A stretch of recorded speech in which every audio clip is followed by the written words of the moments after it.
Enjoy prison, ape! Funny, you will be the one going to prison.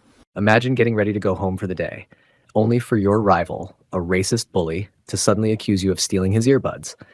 Then, before you can even breathe, he calls his father, a police officer, to come and arrest you. And the officer actually does it in front of everyone. That's exactly what happened to Ariella Brooks, a black student new to Ridgepoint High.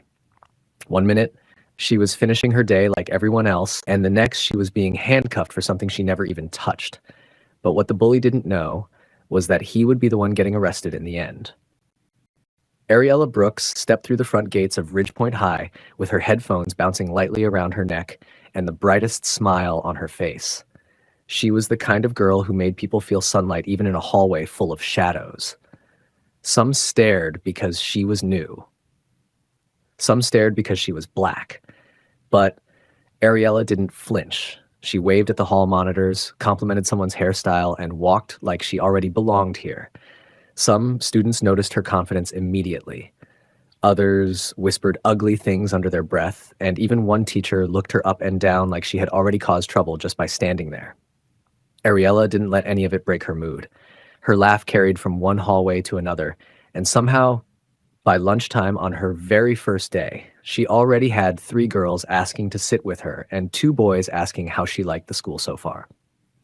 By the end of the week, Ariella joined the debate club, volunteered at the student garden, and helped a freshman find his English class. Her lively energy made people gravitate toward her, and soon students began joking that she should run the school herself. The idea became serious fast. Posters appeared with her name, friends printed flyers, and suddenly Ariella was running for student body president. That's when the mood shifted. Because the school's most popular boy, Brandon Vale, was running for president too. Brandon had ruled the student council for 2 years, not with kindness, but fear. He was the type who smiled at teachers, shook hands with parents, and then whispered cruel names in the hall when nobody was looking. With Ariella rising so fast, his confident smirk faded. He cornered her behind the auditorium one afternoon, voice low and threatening. "Drop out," he said, eyes sharp like broken glass. "You don't belong in this race. People like you never win here. Save yourself the embarrassment." Ariella didn't blink. "I'm not dropping anything," she replied calmly. "If I'm running to win." Brandon leaned closer, whispering so only she could hear. "Then expect consequences." From that moment, the bullying began. Quiet threats, racist comments disguised as jokes, rumors spreading like wildfire. Ariella held her head high through all of it, refusing to back down. But when his intimidation failed, Brandon's expression shifted into something darker, calculating. The cafeteria buzzed with the usual lunchtime noise, trays clattering and voices overlapping like distant music. Ariella sat alone at a corner table near the windows, enjoying a quiet moment with her sandwich. She had spent the morning handing out campaign flyers, laughing with classmates, and answering questions about why she wanted to be president. Her energy was warm, her posture relaxed. Nothing about her suggested she had enemies. Then Brandon walked in.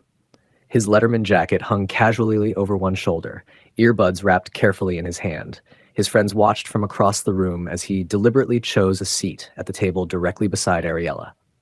He dropped the earbuds on the table with a dramatic flick of his wrist, close enough that they almost touched her lunch tray.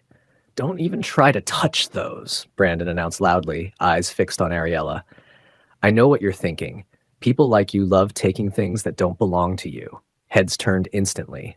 2 tables went silent. A few students exchanged glances, trying to understand what was happening. Ariella didn't react at all.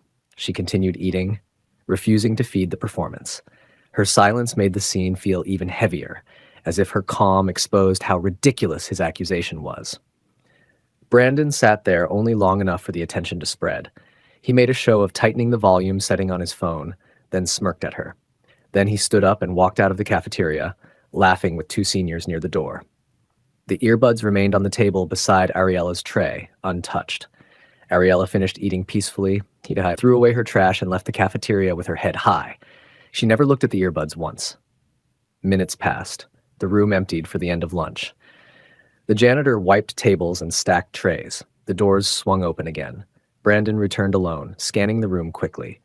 He walked straight to the table, grabbed his earbuds, and slipped them into his pocket. No hesitation, no confusion. He knew exactly where he left them. Later in the library, sunlight spilled across the study tables in warm stripes. Ariella sat near a shelf of poetry books, completely immersed in reading notes for her campaign speech. She smiled to herself, unaware she was being watched. At the far corner, Brandon lurked behind a row of computers, eyes locked on her backpack. When Ariella stood to use the restroom, leaving her bag resting beside her chair, Brandon moved. In seconds, he crossed the floor, unzipped her backpack, and slid the earbuds inside. Then he zipped it back, walked away calmly, and disappeared through the shelves like nothing had happened. The trap was set. When the bell rang for the end of the library period, students gathered their things quietly. Ariella closed her notebook, stretched her arms, and prepared to head to her next class. She had no idea the next few minutes would change everything. Across the room, Brandon raised his voice dramatically. "Has anyone seen my earbuds? They're gone!" he shouted, flipping through pages and patting his pockets. His tone was full of fake panic. Two students looked up, startled. The librarian frowned, confused. Brandon hurried out of the library in a rush, muttering loud enough for everyone to hear. "They were right beside me earlier." His performance was sharp and theatrical, meant for an audience. He stormed into the cafeteria next, approaching the cleaner, wiping tables. "Did you see any earbuds here earlier?" he demanded. The cleaner shook his head. "No, young man, I didn't see anything like that." Brandon threw his hands up dramatically. "Unbelievable," he muttered, loud enough for the room to hear. Then he turned and marched back to the library with exaggerated steps. This time he walked straight to Ariella. She blinked in surprise as he pointed directly at her. "I knew it! You stole my earbuds." Ariella stared at him, stunned. "What?" "I didn't take anything," she replied, steady but confused.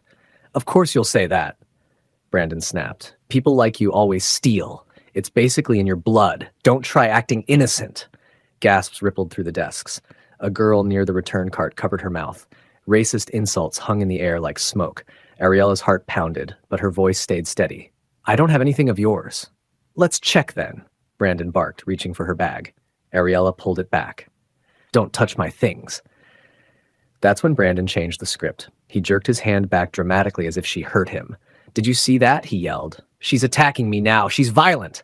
The librarian stood frozen, unsure what to do. Not wasting a second, Brandon pulled out his phone and dialed. "Dad," he said loudly, voice trembling with fake fear. "The girl I told you about, she stole my earbuds and now she's attacking me. You need to come now." A silence fell across the library. Then Brandon looked straight into Ariella's eyes with a cold smile. Minutes later, heavy footsteps echoed through the hallway. Brandon's father, Officer Nolan Vale, entered the room in full uniform. His jaw was tight, eyes burning with certainty that his son was the victim. "If you're not a thief," the officer said harshly, stepping toward Ariella, "then you won't mind if I search your bag right here." Ariella knew her rights, but she also knew she was innocent. She slowly handed over her backpack. The moment Officer Vale opened it, he found the earbuds. He lifted them high in the air. The room erupted in shock. Have you ever watched someone try to destroy another person's future just because they were afraid of losing power? What would you do if a bully used his father's badge to frame you for a crime you didn't commit? Before we go further, what city or country are you watching from? Drop it in the comments. We love seeing where you're tuning in from. If you believe that truth is louder than lies, smash that like button and subscribe to Story Arc for more stories that put bullies in their place. The entire library froze. Students stared at the earbuds hanging from Officer Vale's hand, shocked into silence. Even those who secretly doubted Brandon couldn't understand how the earbuds ended up inside Ariella's backpack. Whispers broke out like sparks. How did she? She didn't even touch them. That's impossible. Brandon stepped forward, voice loud and triumphant. "You see, people like her never change. Thieves pretending to be leaders. I warned you all." Officer Vale grabbed Ariella's wrist roughly, pulling out handcuffs. Ariella's heart thundered, but she stood straight. "I didn't steal anything," she said firmly. "Save it," the officer snapped. "You're under arrest for theft and assault." He reached for her other wrist to lock the cuffs. That's when a sharp voice cut through the tension like a blade. "Take your hands off my daughter!" Every head in the room turned. A woman in a navy suit stood in the doorway, eyes blazing with controlled fury. She walked toward them with calm steps that somehow felt louder than the chaos. Ariella's breath caught. "Mom," she whispered. She had already texted her mother the moment Brandon called his father, telling her what was happening and where the officer planned to confront her. The woman stepped between the officer and Ariella, badge hanging from a lanyard around her neck. "I am Judge Seraphine Brooks, United States Federal Court," she announced, "and you will not arrest my child based on an accusation without evidence." Officer Vale blinked, rattled. "Ma'am, the earbuds were found in her bag. And I presume," Judge Brooks interrupted, "you have reviewed the security footage showing her taking them?" Brandon jumped in immediately, panicked but pretending outrage. "There's no need to check cameras. The proof is right there in her bag." Judge Brooks didn't look at him. "If the earbuds were planted, cameras will show it. Bring me the footage now." A tense silence spread. The vice principal, who had rushed in behind the crowd, swallowed hard.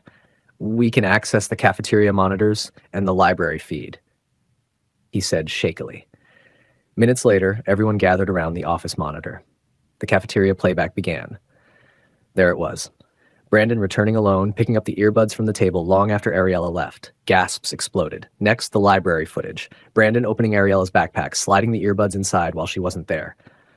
The room erupted. "You lied! He planted it! She told the truth!" Officer Vale's face drained of color. Turning to his son, his voice shattered. "Brandon." Before Brandon could speak, Judge Brooks raised her phone and pressed play on a clear recording. Audio Ariella had secretly recorded earlier and emailed to her mother the day Brandon first threatened her. "Drop out of the election, or I'll make everyone hate you. Leave this school." Everyone heard it. Judge Brooks turned to Officer Vale. "Now arrest him." The officer's jaw tightened as he nodded slowly, shame in his eyes. He handcuffed his own son. "You're under arrest," he told his own son quietly. Brandon was handcuffed and dragged out, face pale and destroyed by the truth he created. Weeks later, the student body lined the auditorium. When votes were counted, the result rang across the room like justice itself. Ariella Brooks, student body president. If you believe the truth always rises, no matter how many lies are thrown at it, smash that like button and subscribe to Story Arc. Because in a world full of people who abuse power, courage isn't loud, it's consistent.